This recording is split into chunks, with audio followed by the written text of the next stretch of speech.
what that feels like. It's interesting that Jesus says to the Apostle Paul, not in the Gospels, in the letter that Paul wrote, "My strength is perfected in your brokenness." It's one of the most enigmatic statements Jesus ever says. My strength is perfected in your brokenness. During Holy Week, I found life, strength, love, a measure of peace. That was a true gift from God. And I came through Holy Week. I was with you. It was a beautiful time. And when we hit Easter, God blew the lid off of this church. We served, in less than 24 hours, almost 1,200 people. That is amazing. We baptized a beautiful little boy, River Gerber, at the Great Vigil of Easter. And if you missed the Great Vigil, you've never seen Easter. Boy, was it phenomenal. Sunrise service. Do you know what I did at the sunrise? I've struggled with this sermon all week. I preached from the Stars series, Outlander, at the sunrise Easter service with Baptists. I used a beautiful moment between Claire and Jamie as a foundation for my Easter message. And I told them not to worry about the rest of the episode because, there's some other stuff that happens. And it worked. No one got up and left. It was unbelievable. We had 600 people at sunrise. Festival Eucharist in Vail and Flower Cross. Festival Eucharist in Edwards. And I came out. I was taking my vestments off. And I walked out. And there you were. You were so beautiful. You can change this from worship to party in about 5 minutes. I stopped dead right here beside the altar, and I watched you for about 15 minutes. It's literally all I had. Do you know what you were doing? You were moving around our elders. You told them to stay where they were, and you set up tables and chairs around the people that actually couldn't help. And you visited with them as you did. I watched grandparents with smiles on their faces when their grandchildren came in from the Easter egg hunt and showed them this huge bag of candy. And grandparents had that smile lit up from the inside out. The older I get, the more I'm starting to understand the smile. The smile is, you're the most beautiful grandchild, most beautiful child I've ever seen, and I don't have to take you home with me. It's a beautiful kind of uplift, And they, grandparents and grandchildren were having a spectacular time. Husbands and wives were actually getting along. It was gorgeous. Everybody had a place. We had teenagers. Teenagers, really, in our church, who were clumped up together, huddled for warmth and safety. We had the one person that always takes 15 deviled eggs, piling them on the plate like the Matterhorn, because the first 8 are just the entree. And with all good Christian love and charity to the people behind them in the line, they look back and they smile and they just put the deviled eggs on, I saw the plate from it. Gorgeous. There was Paul and Carol Elena in the back. Since we're on the YouTube video, I'll just say serving at the kitchen counter, which is what we call that, right? The kitchen counter. For all the appropriate regulations. The kitchen counter. And if you've ever seen Paul and Carol serve, man, they are a fantastic husband and wife. They're fully activated. They're having a ball. I just stopped and I watched you. And that's when Easter came for me. I saw the risen Lord in his body right here. It was enough. My heart was so full. It had been so empty. I thought back to this reading that we received from the book of Acts. Luke wrote the Gospel of Luke, the physician, tending to details as physicians do when he wrote. Then he wrote a second part that we call the book of Acts. What happened after Jesus was resurrected? What did the disciples do? How did they teach? Where did they go? The book of Acts is the second part. And in this chapter 4, Luke gives us the earliest picture. I mean, this is months after the resurrection of Jesus. And we get to look back and see the body of Christ 2,000 years ago. And in a moment in time, I went from Acts to here.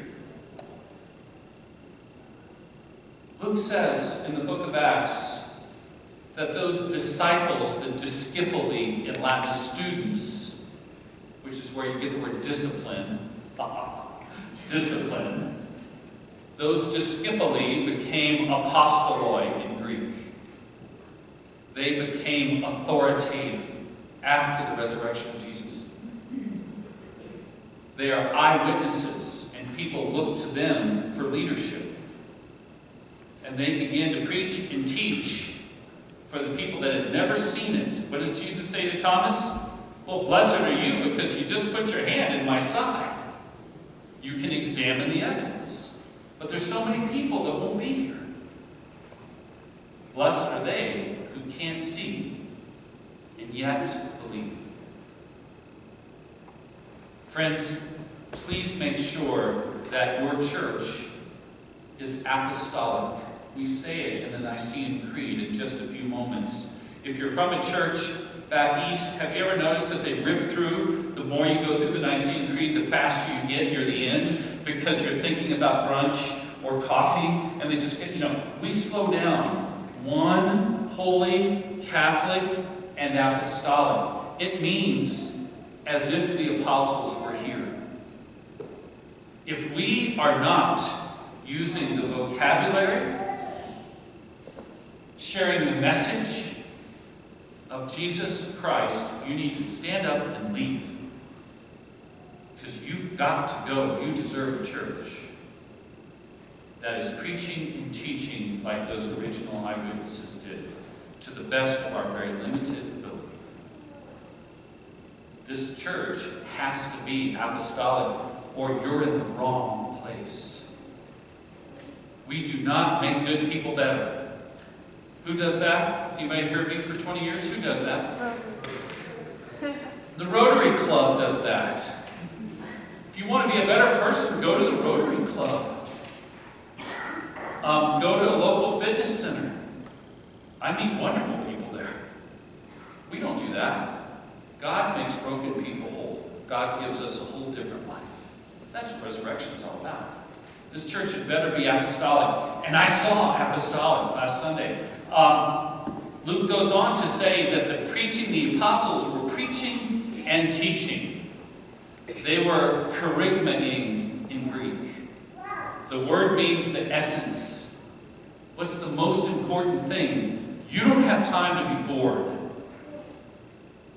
You don't have time to be distracted. When we meet in here, the sermons and the teachings that you receive had better be focused on the most essential things of Jesus, of God's love, God's grace, and God's forgiveness. That's what we focus on. That's the preaching that I hope you hear. It's not just preaching, teaching as well. Some of us need more time. Why do we do Bible studies in our church? These were written that you might believe. I don't know about you, but I need guidance. I like to dig down into evidence. I like to sift and examine, contemplate, ruminate. Good teaching gives us good living. That's why we teach so much in our church. It's a blessing to teach and learn, because we do it together. That's what the apostles did. That's what we do. The apostles teaching and preaching, and their koinonia in Greek. Koinonia is the same root of the word economy, ecology. It means to do things together. We are so strong when we're together. My faith is stronger when I'm with you. I saw a church fully activated, koinoneeing yourselves robustly. And it was beautiful. In a world that's been so difficult, to stop and be in a sacred, safe space is absolutely beautiful. What happened this week? Well, since 7 days since we've been here. What happens at Battle Mountain High School besides a theater performance? Does anybody know? Arrests of students who threatened violence. Does anybody know there was an article I was sent yesterday? This is yesterday. The newest thing that we're pushing off against in our universities and schools and hiring practices. There's a privilege out there that people are upset about. Does anybody know what it is? It's called Christian privilege. That means if you're a Christian, maybe you got something somebody else didn't. Excuse me? What? Really? In these 7 days, we've had people in the hospital and ICU. We've had people in counseling. We've had people celebrating wonderful things in their lives in just these past 7 days. To see the body of Christ gather the way I saw and the way we do is so important because we share life. Your life matters to us. Your life matters to me. I hope my life matters to you. That's what being a Christian community. If you're in this church and someone tells you that you don't matter, go to another church and find a worshiping body. But I want to tell you, your life and your journey matter tremendously to us. So the body of Christ is all about. The breaking of bread. Worship. Coming to the meal that Jesus served his very best friends. Do you know on Easter Monday, I got to go to Carbondale, Colorado. There's a care center, a rehab center in Carbondale, Colorado.